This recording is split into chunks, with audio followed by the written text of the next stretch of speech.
10 বছর জেল খেটে জেল থেকে বের হলাম, ভেবেছিলাম বাসার সবাই আমাকে আজকে নিতে আসবে, কিন্তু কেউ আমাকে নিতে আসেনি। মনে অনেক কষ্ট চাপা রেখে বাস স্ট্যান্ডের দিকে যেতে লাগলাম। সামনে দেখলাম একটা মামা শাড়ি কাপড় বেচতেছে, তখন মামার ঠিক একটা শাড়ি কিনে নিলাম। তারপরে বাস স্ট্যান্ডে গিয়ে বাসের টিকিট কেটে বাসে উঠে পড়লাম। বাস যেতে লাগলো বাসের গন্তব্যই। বাসের সিটে বসে মনের অজান্তেই কিছুক্ষণ পর কান্না করে ফেলি। তখন মনের অজান্তেই কখন কান্না করতে করতে বাসের সিটে ঘুমিয়ে পড়ি। প্রায় আধা ঘন্টা পরে বাসের হেল্পার বলে উঠে যে যারা কুষ্টিয়ায় নামতে চান নেমে পড়ুন। তারপরে বাসে থেকে নেমে পড়ি ঘুম চোখে। পাশে দিকে একটা রিক্সাওয়ালা মামা। তারপরে মামাকে বলি মামা যাবেন পাশের গ্রামে? মামা বলে যাবো, এই গ্রামেই তো আমার বাসা, চলো যাই। রিক্সাওয়ালা মামা আমাকে বলে ওঠে তুমি কোথায় যাচ্ছ? আমি বলি আমার নিজের বাসায় যাচ্ছি। তখন মামা বললো যে তোমার বাবার নাম কি? বাবার নাম আমি বললাম। তখন রিক্সাওয়ালা মামা বলে তুমি সেই সন্তান যে কিনা নিজের বাবাকে মেরে ফেলছো। তখন মামাকে বললাম মামা যা ভাবার ভাবতে পারেন, যেদিন সত্যটা জানতে পারবেন না সেদিন আপনারা অবাক হবেন। তখন রিক্সাওয়ালা মামা বলে জানি জানি তুমি কেমন সন্তান। আমি বললাম আচ্ছা ঠিক আছে মামা যা ভাবার।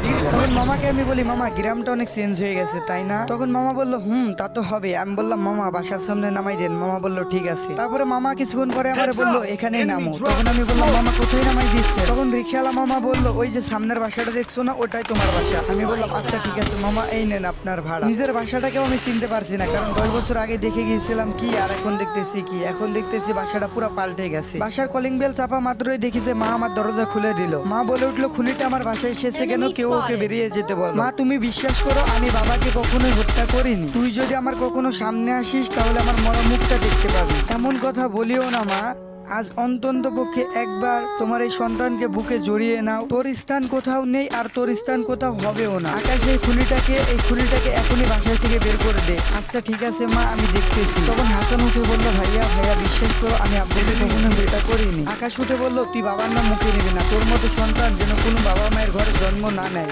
তখন হাসান বলে উঠলো ভাইয়া তুমিও আমাকে বিশ্বাস করতেছো না? তুমিও আমাকে এই কথা বলতেছো? জানো ভাইয়া এই 10টা বছর আমি ঘুমাইতে পারি নাই, ভাতের সাথে চোখের জল মিশিয়ে খাইছি শুধুমাত্র এই অপবাদের জন্য। আকাশ তখন অনেক জোরে হেসে বলল নিজের বাবাকে নিজে হত্যা করে দোষী হয়ে 10 বছর জেল খাটলি, আবার বলতেছিস মিথ্যা অপবাদ দেওয়া হয়েছে? তখন হাসান বলে উঠলো হ্যাঁ মিথ্যা অপবাদ দেওয়া হয়েছে। আকাশ তখন জানি না এখন এই মুহূর্তে তুই বাসা থেকে বের হয়ে যাবি। তখন হাসান বলে উঠলো আমি কোথায় যাবো ভাইয়া? তোমরা ছাড়া তো আমার কেউ নাই, কোথায় যাব, কি খাবো, কি করবো ভাইয়া? আরে বাসা ছাড়াও আমার কোনো জায়গা নাই। আকাশ বলে উঠলো অত কিছু জানি না, তুই এখনই বাসা থেকে বের হয়ে যাবি নাকি ঘাড় ধাক্কা দিয়ে বের করে দিব। এই কথাটা দূর থেকে হাসান ও আকাশের মা শুনতেছিল। হাজারটা ভুল করলেও কিন্তু মায়ের বুকে সন্তানের জায়গা থাকে। তখন আকাশের মা বলে উঠলো আকাশ এই খুনিটাকে আজকের মতো এখানে থাকতে দে, এত রাতে কোথায় যাবে? কাল না হয় বাসা থেকে বের হয়ে যাবে। এখন আকাশ বললো মা একে কি এই বাসায় রাখা ঠিক হবে যদি ও আবার কিছু করে বসে? তারপরে হাসান বলে উঠলো বিশ্বাস করো ভাই আমি কিছু করবো না, আজকের রাতটা আমাকে থাকতে দাও, কালকে সকালে উঠে আমি চলে যাব। তখন আকাশ বলে উঠলো আচ্ছা ঠিক আছে এত করে যখন বলতেছিস আয় ভিতরে আয়। তারপরে আকাশ গিয়ে একটা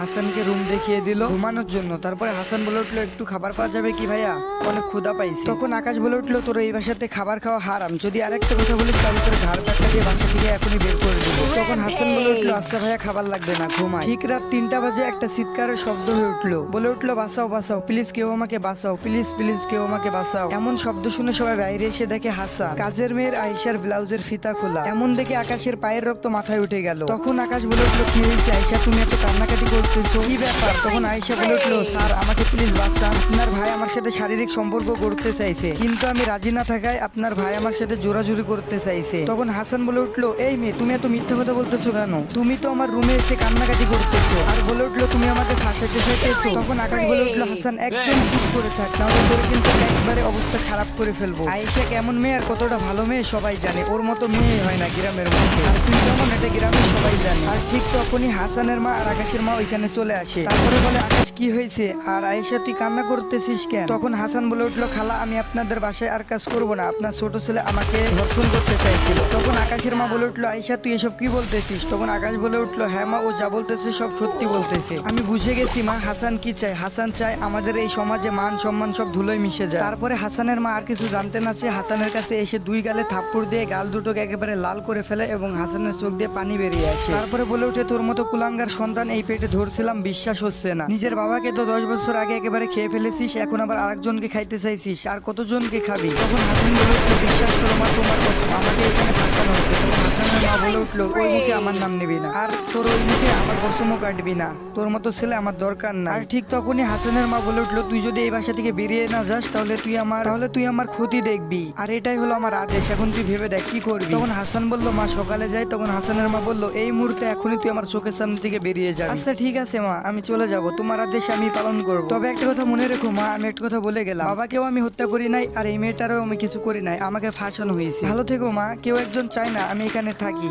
কিন্তু তোমার জন্য তোমার এই পাপি ছেলেটা সবসময় দোয়া করবে। যেদিন মা আমি এই মিথ্যা অভিযোগ দিয়ে বেরিয়ে আসবো সেদিন আমি তোমার সামনে আমার এই মুখটা দেখাবো, তার আগে আমি কখনোই দেখাবো না। তখন আকাশ বলে উঠলো, তোকে আর বেশি কথা বলতে হবে না, তুই এখনই এই বাসা থেকে বেরিয়ে যা, নাহলে ঘাড় ধাক্কা দিয়ে একেবারে লাথি মেরে বের করে দিব। হাসানও বেশি কথা না বলে কান্নাকাটি করতে করতে চোখ মুছতে মুছতে একেবারে বাসা থেকে বেরিয়ে আসলো। গাইস, এটাই ছিল পার্ট 1। পার্ট 2 দেখতে অবশ্যই কমেন্ট করতে হবে, আর পার্ট 1টা কেমন লাগছে অবশ্যই কমেন্টে জানাবে। জানি না আগের গল্পের পার্ট 1 এর মতো এই গল্পের পার্ট 1টা উড়ে যাবে কিনা। সবাই সাপোর্ট করবেন, পাশে থাকবেন আপনাদের ভাইয়ের। তো আজকের মতো আল্লাহ হাফেজ।